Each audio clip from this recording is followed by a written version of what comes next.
Primero quiero agradecer a los organizadores de todo el Congreso la oportunidad de que me dieron de poder platicar con ustedes sobre algunas reflexiones en relación a lo que es la interpretación de la evidencia clínica en gastroenterología y nutrición. Cuando me asignaron el tema,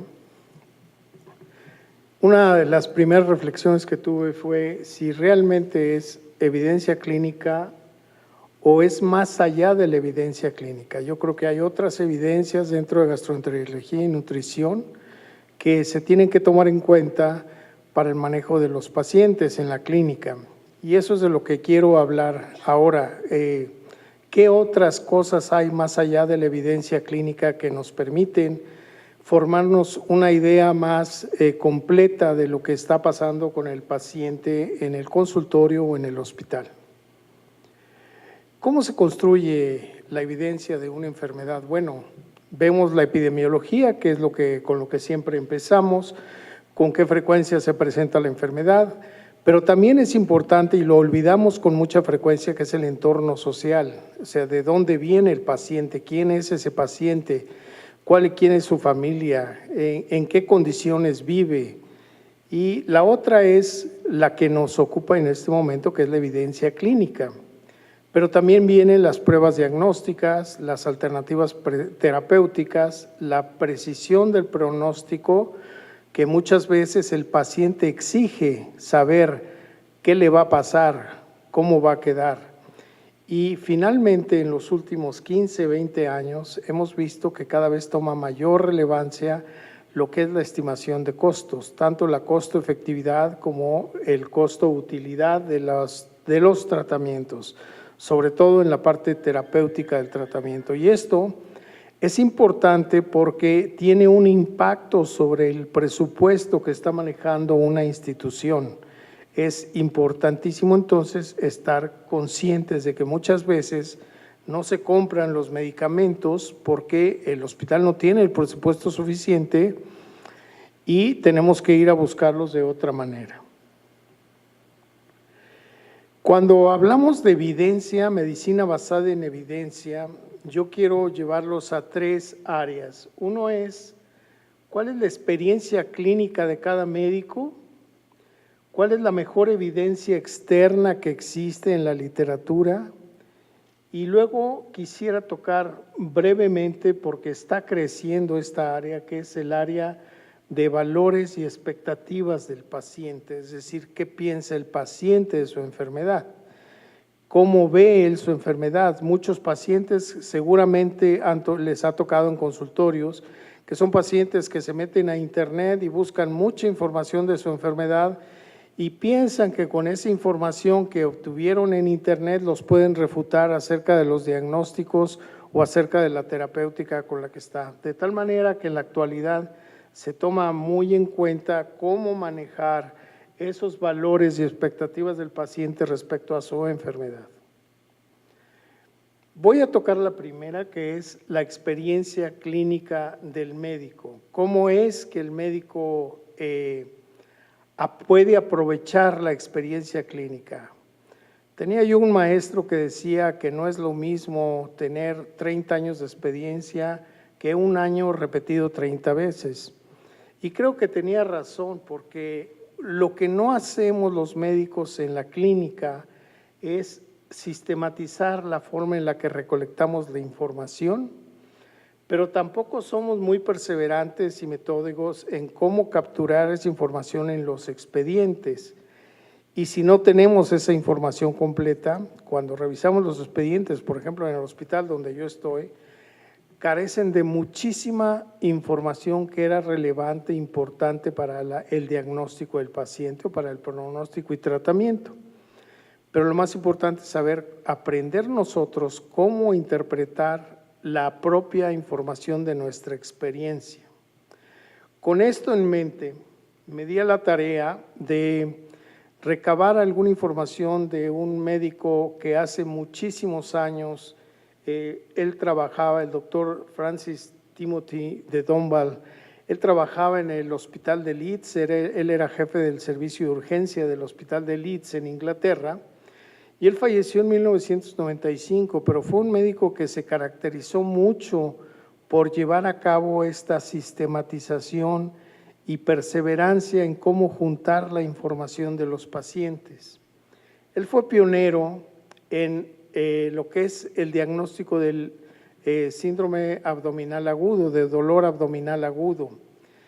Y lo que él hacía, les pongo aquí un ejemplo del libro, de los códigos que él manejaba para sus pacientes. Aquí tienen mucha información, posiblemente no la vean, pero lo que quisiera enfocarlos es que en la hoja de recolección de información tenía desde dónde se encontraba el dolor, qué tipo de dolor era, cómo se llevaba a cabo, cuándo aumentaba o disminuía. Y esta información que tenía en una sola hoja, 2 hojas vamos a decir, la metía en el tiempo en que las computadoras estaban empezando, estoy hablando de los 80s, de tal manera que él, además de trabajar a mano toda su información, no es como tenemos ahora las bases de datos y el Excel para hacer los trabajos, él lo que hacía era recabar esta información y estuvo trabajando con 20 centros hospitalarios en Europa y lograron juntar una casuística de más de 6,000 casos en un transcurso razonable de tiempo. Y lo que él dice en su libro es que el dolor abdominal y la apendicitis aguda en aquel tiempo en el hospital de Leeds correspondían a más del 65% de los diagnósticos comprobados en el servicio de urgencia. Este era un dolor abdominal, quiero decir que agudo, él lo calificaba como menos de una semana. Cuando él junta a la colecistitis aguda, tiene más del 75% de los diagnósticos, es decir, que si un paciente llegaba con el doctor de Dombal al servicio de urgencias en el hospital de Leeds, lo que él tenía era que, de acuerdo con las probabilidades por la sistematización de su información, él podría presumir de que con 75% de probabilidades los diagnósticos iban a estar en estos 3 lugares. El resto tenía porcentajes muy bajos de diagnóstico, o sea, casi todo el diagnóstico de un dolor abdominal agudo de menos de 7 días se concentraba en 3 diagnósticos importantes. Esto fue algo que nos dio mucho. Ahora, quiero hacer hincapié en que esto pudo haber sido en los 80s en el hospital de Leeds en el que estaba el doctor de Dombal. Quizá las prevalencias, las frecuencias de estos diagnósticos hayan cambiado en los servicios de urgencias en los que ustedes están trabajando actualmente, de tal manera, o si está trabajando en el servicio de gastroenterología, porque no se comporta igual este diagnóstico en el servicio de urgencias que en el servicio de gastro o que en la consulta externa de medicina general. Pero esto es lo que yo los conmino ahora a que es la parte de sistematización de la información que ustedes van recabando día con día. El trabajo que ustedes hacen día con día de ver pacientes puede salir mucho más productivo cuando ustedes recaban esa información en una hoja sencilla donde van acumulando los casos y los diagnósticos que van resultando de su exploración. La otra parte de los 3 círculos que mostré es cuando viene evaluar la evidencia externa, y aquí es donde nosotros nos vamos o volcamos con toda la actitud de poder obtener información. Esto se refiere básicamente a la medicina basada en evidencia. La medicina basada en evidencia es una integración de lo mejor que existe en la literatura en relación a un diagnóstico con una pregunta específica y que ésta se combina con la experiencia clínica, pero también con los valores del paciente, como había mencionado. Si nosotros pudiéramos evaluar o poner en una categorización los grados de evidencia, Voy a explicarlo. Estos son los pequeños estudios clínicos con tamaños de muestra muy chiquititos, donde a veces son estudios no controlados. Después tenemos los estudios controlados. Cuando se juntan estos estudios, se forma un metaanálisis y el metaanálisis da lugar a una revisión sistemática y todo esto es lo que crea la medicina basada en evidencia, pero para después utilizar toda esta información que venía aquí en los análisis de decisiones, ya sea a nivel clínico en la cabecera del enfermo o en el consultorio, pero también a nivel del hospital, de la forma de tomar decisiones de qué es lo que más conviene comprar para el hospital. Y luego vienen los análisis económicos que se derivan de toda esta información, de tal manera que donde yo veo que nos quedamos los clínicos es en los pequeños estudios clínicos, en el estudio clínico controlado, que es lo que leemos en las revistas de los journals que normalmente estamos consultando para estar actualizados. La medicina basada en evidencia en realidad se compone de una serie de datos, como lo acabo de mostrar de manera gráfica, pero se los voy a mencionar. Hay observaciones clínicas no sistematizadas, como son los reportes, una serie de reportes de casos. Los estudios no comparativos, no controlados, que tienen poco valor de evidencia científica. Los estudios comparativos que no son controlados y los estudios comparativos controlados, pero que tienen tamaño pequeño de muestra. Y luego vienen los estudios comparativos controlados con un tamaño de muestra suficiente para demostrar que la diferencia es evidente y de esta manera podemos tomarla en cuenta. Más allá de esto, nos encontramos los clínicos que cada vez se presenta más en los journals con los metaanálisis o revisiones sistemáticas. Y actualmente Cochrane ha sacado lo que llama las suprarrevisiones sistemáticas, que es hacer una revisión sistemática de las revisiones sistemáticas que han salido sobre el mismo tema, porque cada vez se publican más revisiones sistemáticas y esto permite que se puedan acumular y hacer un análisis de las revisiones sistemáticas. También aquí se encuentran las guías de práctica clínica. ¿Cuál es la diferencia entre la revisión sistemática y las guías de práctica clínica? Que la revisión sistemática y el metaanálisis están enfocados a una pregunta de investigación. Las guías de práctica clínica lo que contienen son varias revisiones sistemáticas o metaanálisis que van contestando las diferentes preguntas que está abordando la guía de práctica clínica. Y luego los análisis económicos que se derivan, como ya había dicho, de estas otras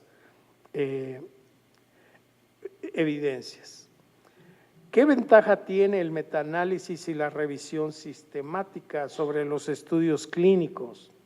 Bueno, es que evalúa los estudios clínicos que se encuentren disponibles hasta la fecha de la evaluación sobre la pregunta de investigación. No se quedan con el resultado de un solo estudio. Sin embargo, hay limitantes.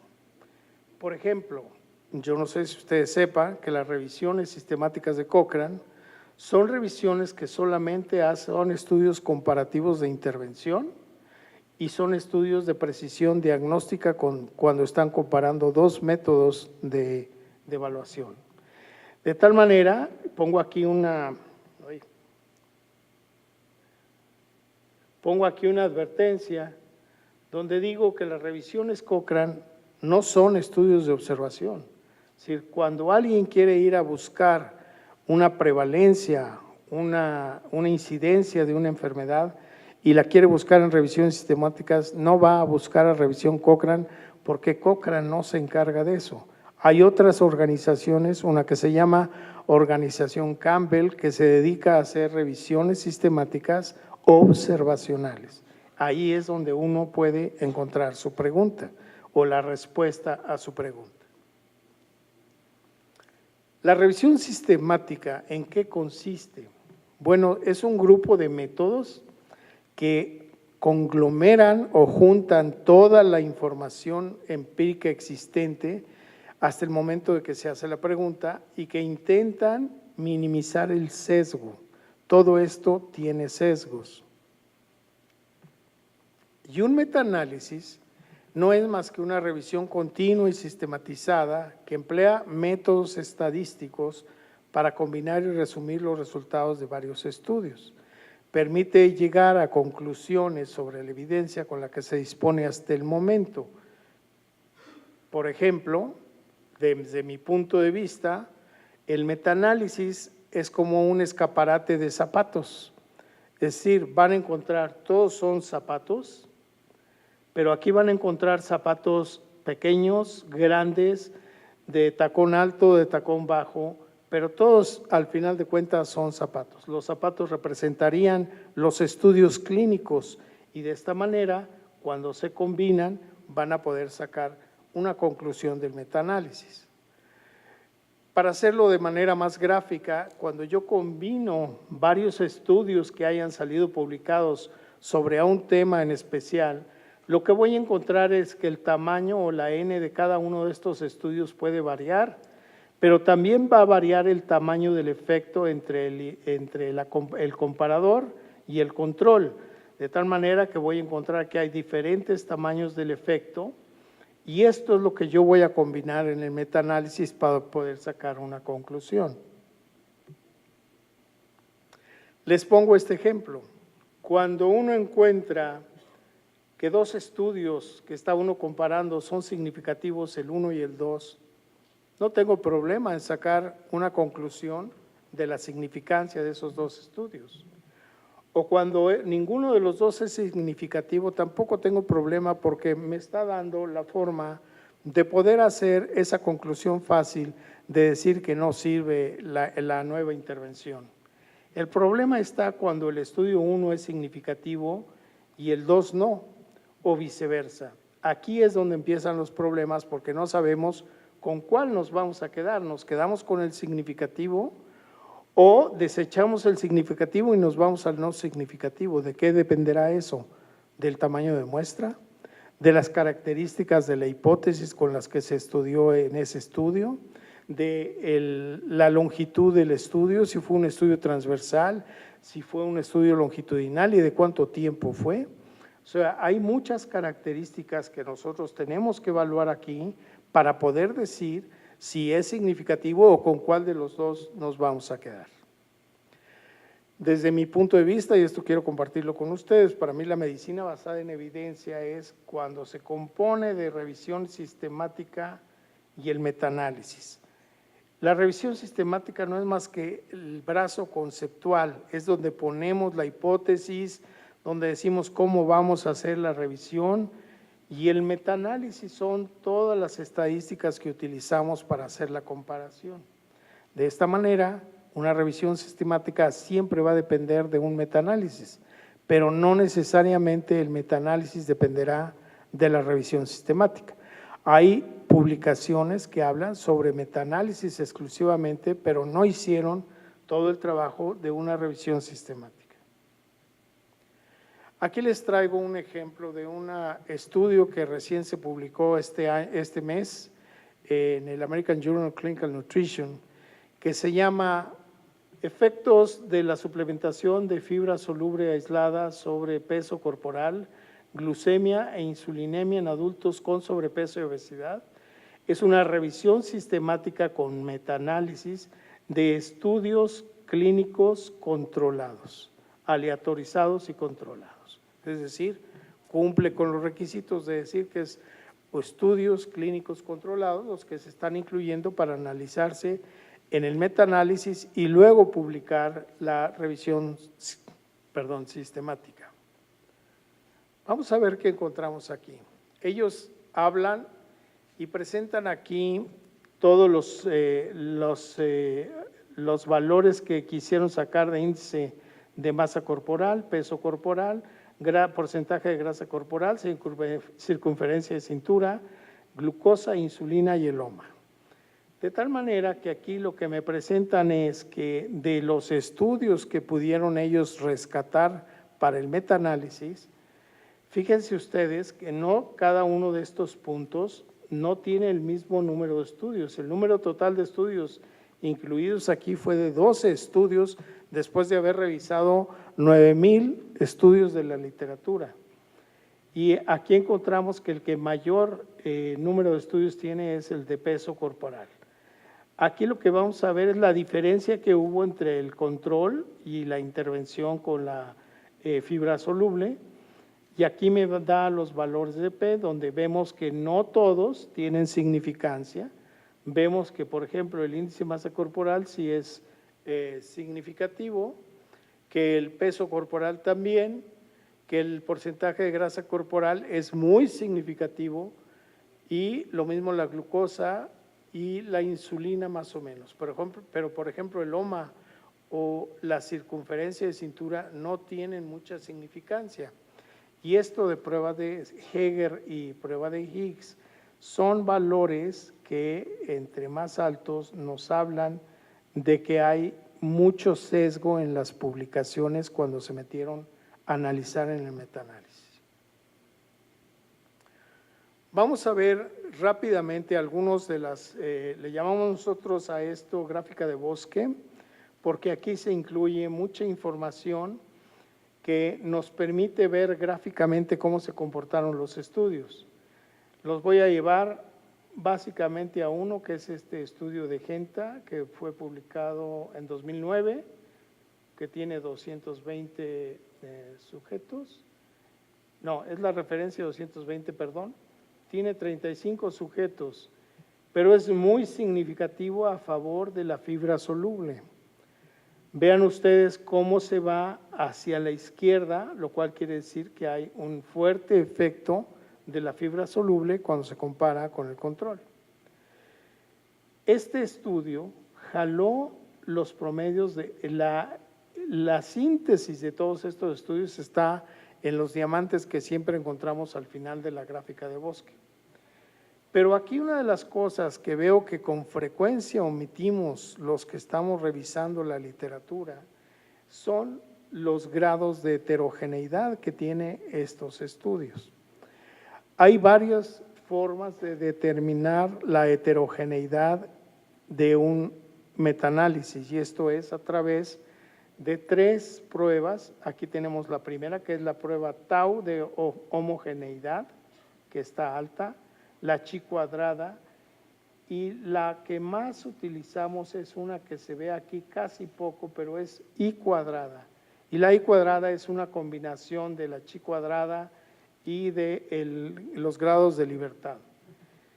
Cuando la I cuadrada está por abajo del 25%, quiere decir que hay muy poca heterogeneidad entre los estudios, es decir, los estudios se parecen mucho. Pero cuando la heterogeneidad de la I cuadrada es de 75% o más, quiere decir que hay una gran diferencia en los estudios. De tal manera que podríamos decir o nos atreveríamos a decir que no son comparables. Entonces, aunque aquí me están demostrando este metaanálisis que sí hay un efecto a favor de la fibra soluble, la heterogeneidad del 95% me dice que no son comparables y que tengo que tomar con mucha precaución ese resultado. Lo mismo pasa para el peso corporal.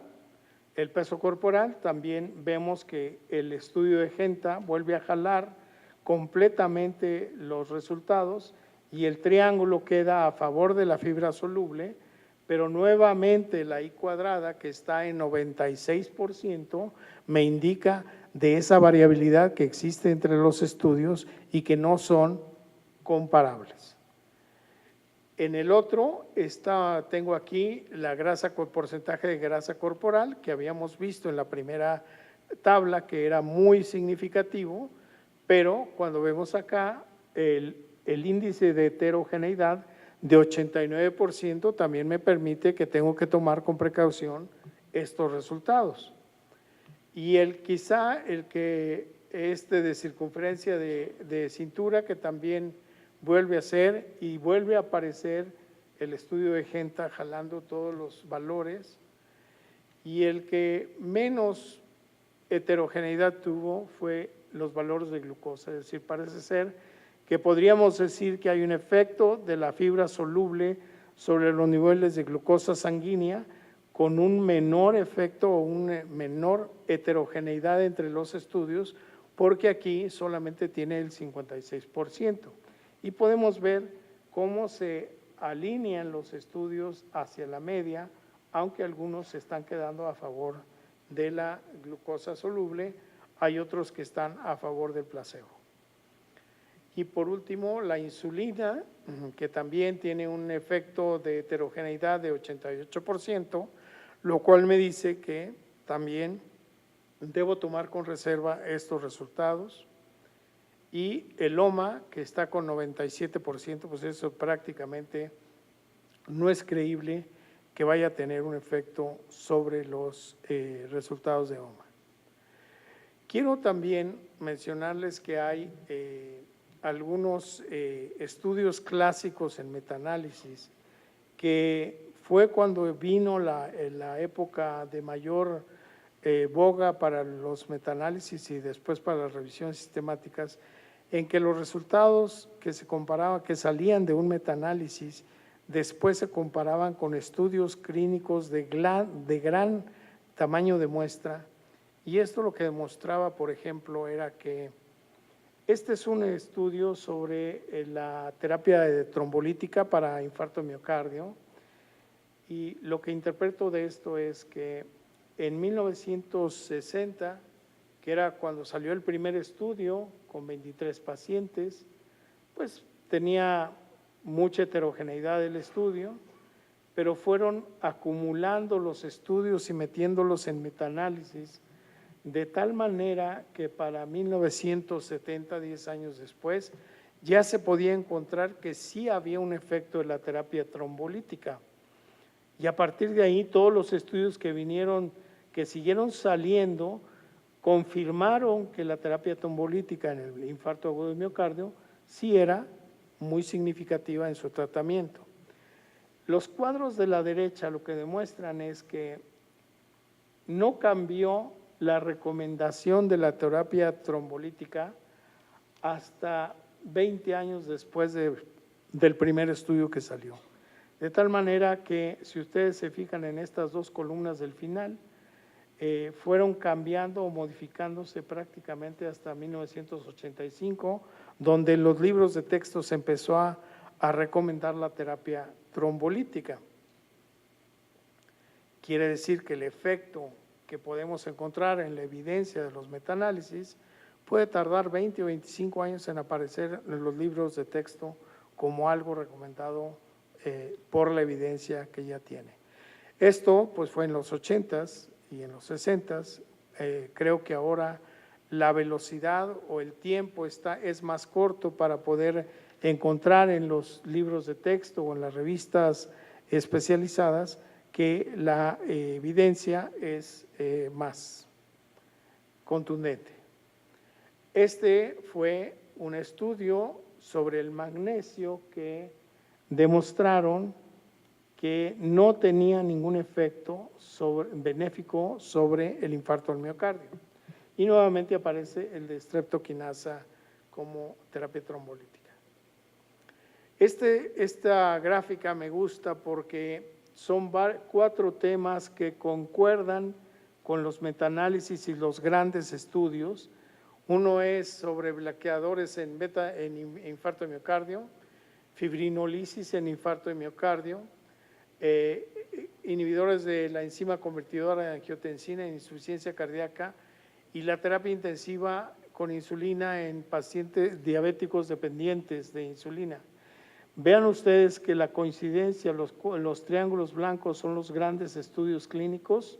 Estoy hablando de estudios que llevan 6,000, 10,000, 17,000 pacientes incluidos. Pero hay otros en donde el metaanálisis y los grandes estudios clínicos no fueron concordantes. Por ejemplo, el uso de nitratos en infarto de miocardio, eso de magnesio que ya lo había mencionado, y servicio de consulta de pacientes geriátricos en hospitales, y la aspirina para la prevención de la preeclampsia. Vean que la diferencia entre el resultado del estudio clínico y el metaanálisis.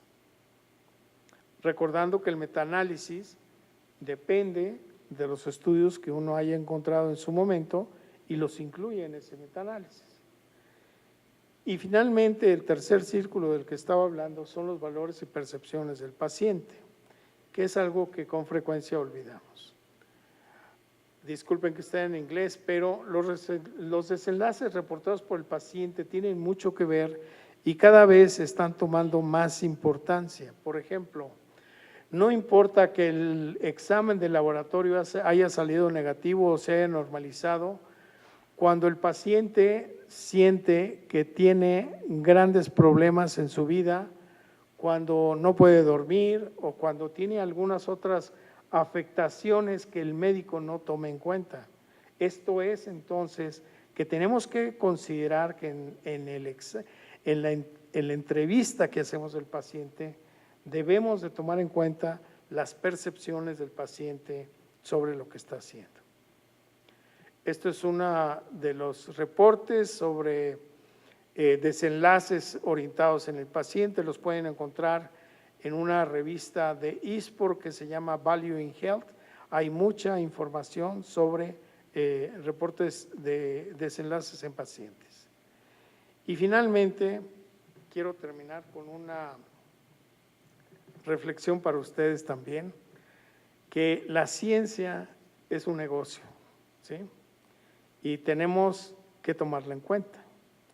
Vean ustedes, el mercado de fibras solubles tuvo en el 2016 un valor de 1.520 millones de dólares. La proyección del crecimiento, que era de 13.4% para 2017 y que iba a alcanzar en el 2022 3.230 millones de dólares. El segmento de alimentos y bebidas funcionales comprende la mayor participación del mercado por estas fibras, y las fibras solubles se desarrollaron para incrementar la efectividad de fibras dietéticas y sus aplicaciones funcionales como sustitutos de grasas y azúcares para mejorar la textura. Esta revisión sistemática y metaanálisis no fue apoyado por la industria, pero con mucha frecuencia las revisiones sistemáticas y metaanálisis son apoyadas por la industria y podemos encontrar que tiene un sesgo hacia los resultados que se pueden encontrar en el metaanálisis. Muchas gracias.